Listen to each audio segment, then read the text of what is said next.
Guys, welcome to my channel Sampa's kitchen.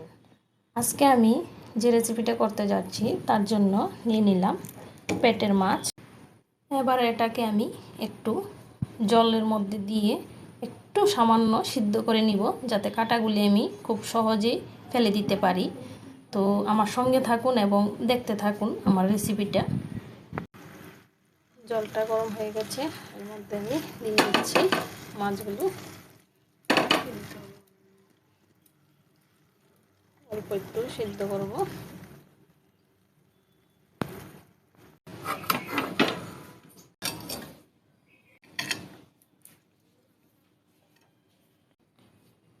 নামিয়ে নিয়েছি। তো এবার আমি পরের প্রসেসিং শুরু করছি। তো আমার সঙ্গে থাকুন এবং দেখতে থাকুন। এবার আমি এইগুলির কাঁটা এক এক করে বের করে নেব। আমার ভিডিওটা ভালো লাগলে অবশ্যই লাইক করবেন, শেয়ার করবেন, আমার চ্যানেলকে সাবস্ক্রাইব করবেন, পাশে থাকা বেল আইকনটা প্রেস করে দেবেন। তো আমি এবার সবগুলির কাঁটা ছাড়িয়ে নিচ্ছি।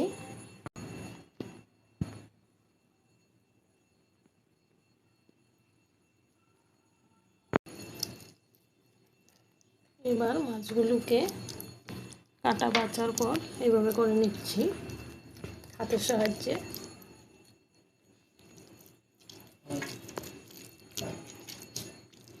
দিয়ে দিচ্ছি একটু লেবুর রস, কম দিয়ে দিচ্ছি ময়দা,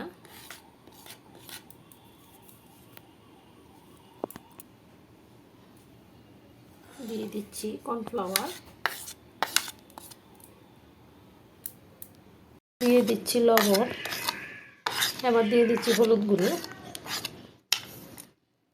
দিয়ে দিচ্ছি লঙ্কা গুঁড়ো, দিয়ে দিচ্ছি ধনে পাতা, দিয়ে দিচ্ছি জিরা গুঁড়ো, দিয়ে দিচ্ছি ধনে গুঁড়ো, এবার দিয়ে দিচ্ছি কাশ্মীরি লঙ্কা গুঁড়ো, দিয়ে দিচ্ছি চিলি ফ্লেক্স,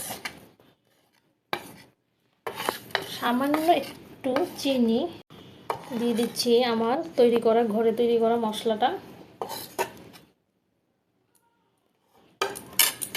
এবং সাথে দিয়ে দিচ্ছি কস্তুরি মেথি।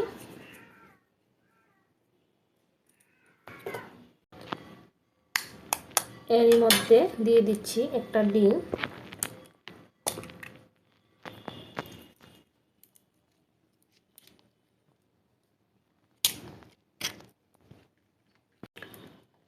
ফিশ অনেকভাবেই খেয়েছেন, এবার এভাবে করে একবার বানিয়ে দেখুন, খুব টেস্ট হবে। এবার দিয়ে দিচ্ছি বিস্কিটের গুঁড়ো,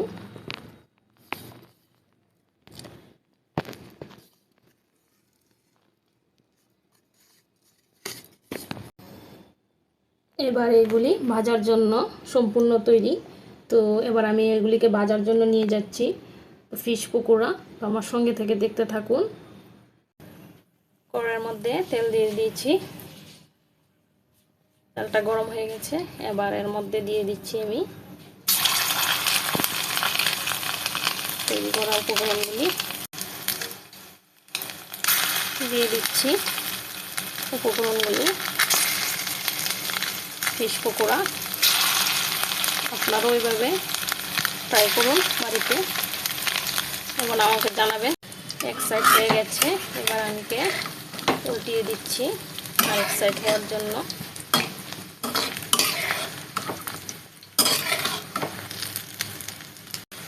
কি সুন্দর হয়েছে ফিশ পকোড়াগুলি। তো প্রায় হয়ে গেছে, এবার আমি নামিয়ে নেব।